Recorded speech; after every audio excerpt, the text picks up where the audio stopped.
তারা বলছে বাড়ি বাড়ি এসে সার্ভে করবে, কিন্তু কোনো সার্ভে হয়নি। কোনো সার্ভে হয়নি, কিসের সার্ভে?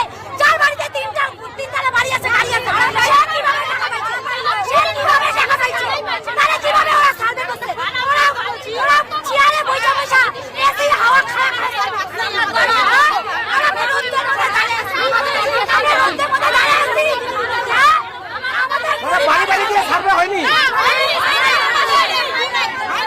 ঠান্ডা হবে ঠান্ডা হবে সব এসি ভাড়া হয়ে গেছে, আর আমরা রোদে মধ্যে দাঁড়িয়ে আছি টাকার জন্য।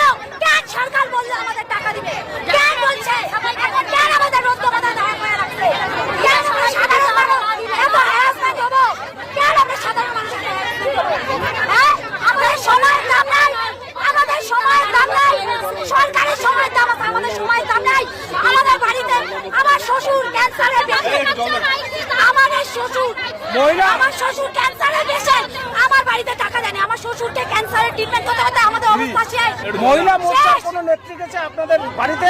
না, কেউ জানে না।